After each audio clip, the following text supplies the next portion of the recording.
అయితే neat paper లీక్కి సంబంధించి ప్రస్తుతం జంతర్ మంతర్ వద్ద జరుగుతున్నటువంటి ఆందోళనలు, కాక్రోచ్ జనతా పార్టీ నిర్వహిస్తున్న ఆధ్వర్యంలో జరుగుతున్నటువంటి ఆందోళనలో కొంత హింసాత్మక ఘటనలు అయితే చోటు చేసుకున్నాయి. సో అసలు దీని వెనకున్నటువంటి పరిస్థితులు ఏంటి? ఇప్పుడు చర్చనీయాంశం అవుతున్నది. ఇప్పుడు దేశవ్యాప్తంగా కొంతమంది సెలబ్రిటీలు కూడా దీనికి సపోర్ట్ చేశారు. నిన్న సల్మాన్ ఖాన్ గారు, అనుపమ్ ఖేర్ గారు, కమల్ హాసన్ గారు మేము దీనికి సపోర్ట్ చేస్తున్నాం, కానీ హింసాత్మకంగా చేయకండి, న్యాయంగా పోరాడండి అని చెప్పి వాళ్ళు కూడా సపోర్ట్ చేయడం జరుగుతుంది. కొన్ని పార్టీల మద్దతు కూడా లభించేటువంటి అవకాశం కనిపిస్తుంది. మరి దీని వెనుక ఏం జరగబోతుంది ఓవరాల్గా? కాక్రోచ్ జనతా పార్టీ ఇచ్చిన పిలుపు మేరకు పార్లమెంటు ముట్టడి తదితర పరిణామాలు మనం చూసినప్పుడు ఒకసారిగా దేశం ఉలిక్కిపడింది. కొంతమంది దృష్టిలో ఇది అనూహ్యం, కానీ సున్నితంగా పరిశీలిస్తే ఇది అంతర్లీనంగా దాగి ఉన్నటువంటి, ఒకసారిగా భూకంపాలు వస్తాయంటారు కదా, ఆ రకంగా పెళ్ళుబుకింది అంతే. ఇక్కడ కేంద్రం ఫెయిల్యూర్ అయింది, ఈ దేశంలో ఉన్న ప్రతి రాజకీయ పార్టీ కూడా ఫెయిల్ అయింది. అంటే విద్యార్థి యువకుల్లో ఇంత అసంతృప్తి ఉందా, ఇంత తీవ్రత ఉందా అనే వాస్తవాన్ని రాజకీయ పార్టీలన్నీ అట్టర్ ఫెయిల్యూర్ అయినాయి. ఎందుకంటున్నానంటే ఒక కాక్రోచ్ జనతా పార్టీ అది ఆర్గనైజ్డ్ పార్టీ కూడా కాదు. అట్లాంటి సోషల్ మీడియా కేంద్రం ఆర్గనైజ్డ్ పార్టీ పిలిపిస్తే ఇన్ని లక్షల మంది కదలడమా?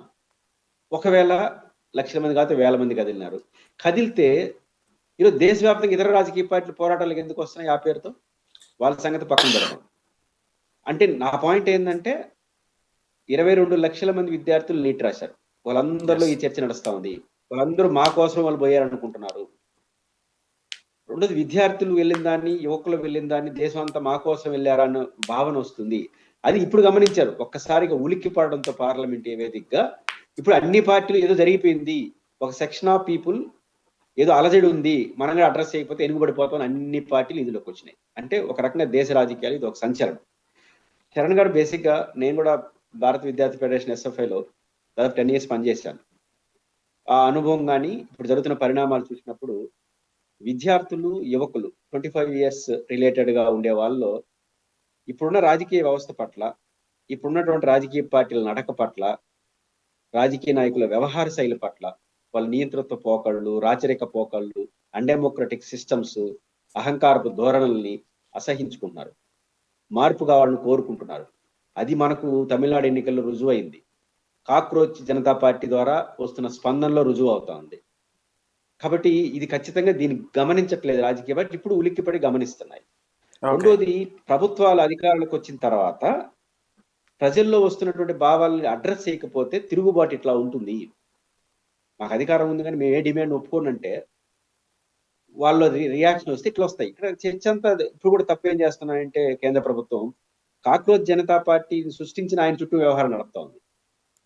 సృష్టించిన వాళ్ళ వెనకాల కుట్రలు, కుతంత్రాలు, రాజకీయ కోణాలు, విదేశీ హస్తాలు ఉండొచ్చు, ఉండకపోవచ్చు, అది మీరు తేల్చాలి. కానీ దాని వెనకాల వాళ్ళకి ఉండదుగా. ఇన్ని లక్షల మందికి ఆయన ఆయన ఆయన వ్యవహార శైలి అంతా భావస్వామ్యం అంటారా? కాబట్టి ఇప్పుడు వెనకాల కదులుతున్న జనం, ప్రజల్లో వస్తున్న మార్పుకి ఆయన కారణం కాదు. ఉన్నదాన్ని ఆయన అడ్రస్ చేసినాడు, కరెక్ట్ పాయింట్ పట్టుకున్నాడు. పార్టీలు పట్టుకోలేని పాయింట్ ఆయన పట్టుకున్నాడు. కాబట్టి దాన్ని అడ్రస్ చేయకుండా ఆయన అడ్రస్ చేసేస్తే అది కుదరదు. ఇది మొదటి అంశం. కాబట్టి కాక్రోచ్ జనతా పార్టీ ఈరోజు కేవలం నీట్ చుట్టూ జరిగిన వ్యవహారంగా నేను చూడను. ఏదో తెలియని ఆందోళన, బాధ విద్యార్థుల్లో ఏదైతే ఉందో అది రిఫ్లెక్ట్ అయింది నీట్ అని. మీకు స్వతంత్ర పోరాటాన్ని చూస్తే సిపాయిల తిరుగుబాటు ఎందుకోసం వచ్చింది? ఎక్కువ మంది ఏమనుకుంటారంటే ఆవుకు, పందికు ఆ తుపాకుల్లో వాడాలంటే భరించలేక వచ్చారన్నారు. నో, అది కేవలం తక్షణ కారణమే.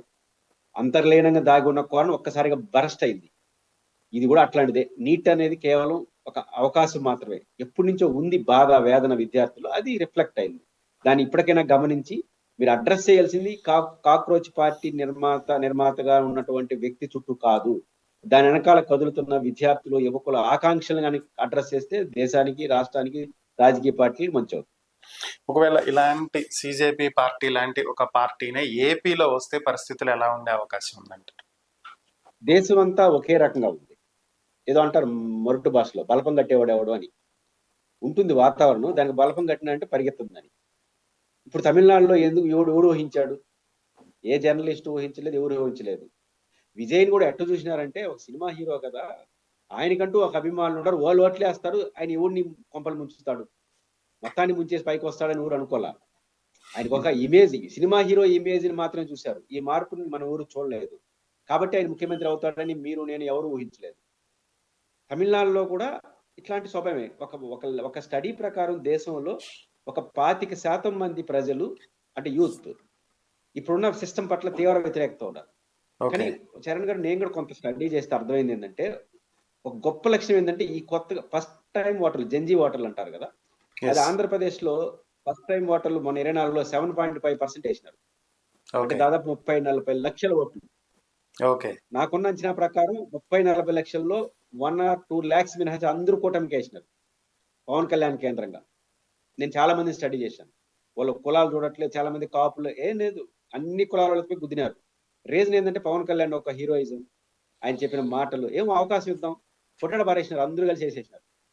అంటే ఎట్లా ఉంటుంది ఈ రియాక్షన్స్, కులం కూడా ఉండదు, మంచి వాతావరణం, ఒక భావంకి వస్తే కొట్టడ పారేయడం, మా కులమా గెలవం కూడా చూడట్లేదు. తమిళనాడులో కూడా అట్లాంటి వాతావరణం ఉంది. అది గమనించాడో లేదో విజయ్ గాని ఆయన చుట్టూ తిరిగేసింది. రేపు ఆంధ్రప్రదేశ్ లో కూడా విజయ్ గారు లాంటి సాహసం ఎవరు చేసినా ప్రధాన రాజకీయ పార్టీలు పంపుకోలేరవుతాయి, దాంట్లో సందేహం ఓకే. లేదు. అయితే ఆ పాత్ర ఉన్నాడా? ఇప్పుడు ఏమైందంటే ఆంధ్రప్రదేశ్ లో జగన్ గారు ఒక పవర్ఫుల్, చంద్రబాబు గారు ఒక పవర్ఫుల్, పవన్ కళ్యాణ్ గారు ఉన్నారు. వీళ్ళు కాదని ఇంకొకరు వస్తే సాహసం చేస్తారా? రెండోది, ఇక్కడ Telugu Desam party senior most party, YSR Congress party 5 years అధికారంలో ఉంది. ఇంకా ఇది తమిళనాడులో డిఎంకే ఏడిఎంకే అసహ్యం వచ్చేసి కొట్టేసినంత పరిస్థితి రాలేదు ఆంధ్రప్రదేశ్ లో. ఓకే. పైపించి జగన్ గారు యాదృష్టంగా అన్నాడా లేదా తెలియదు కానీ, డిఎస్సి పరీక్ష పేపర్లకు సంబంధించి వచ్చినప్పుడు మే ప్రజల ఆకాంక్షను అడ్రస్ చేయకపోతే ఆంధ్రప్రదేశ్ లో కాక్రోచ్ వస్తాయి అన్నాడు. ఆ కాక్రోచ్లు ఎవరే కాదు మేమే అన్నాడు. అంటే ఈ మార్పుని ఆయన గమనిస్తున్నాడు. తమిళనాడులో గమనించలేదు కాబట్టి ఇద్దరు పోయినారు. జగన్ గారు గమనించాడు కాబట్టి అంతర్లీనంగా వైసీపీని ఏమైనా అటువైపు మారుస్తాడా? ఓకే. ఇప్పుడు ఢిల్లీలో ఆ పరిణామం, వైసీపీ వాళ్ళు కొంత జగన్ గారు ఆలోచన చేస్తున్నాడేమో అనిపిస్తుంది, ఆ కాక్రోచ్ ప్రస్తావన తేవడం. ఇప్పుడు ఢిల్లీలో జరిగిన పరిణామాన్ని కొనసాగింపు 20 ఆ పార్టీ విద్యార్థి సంఘం ఆందోళన పిలిపించింది, లేట్ కావచ్చు పిలిపించింది. అంటే కాక్రోచ్ జంజీ ఓటర్ల యొక్క నాడిని జగన్మోహన్ రెడ్డి గారు పట్టుకున్నాడా? పట్టుకోవడం ఒక మంచి పరిణామం. పట్టుకొని వాళ్ళ ఆకాంక్షలకు అనుగుణంగా ఆ పార్టీని రూట్ మార్చితే మాత్రం ఆంధ్రప్రదేశ్ లో ఈ ఫలితాలు జగన్ గారికి అందుతాయి. ఓకే. కానీ థ్యాంక్ యూ. దాన్ని ఈ చెప్పండి. టైంలో గుర్తి చేయకపోతే ఆ ప్రాబ్లమ్స్ వస్తాయి. Okay. Okay. Thank you Purushottam Reddy గారు. ఈ అంశాల మీద మీ విశ్లేషణ అందించినందుకు ధన్యవాదాలు.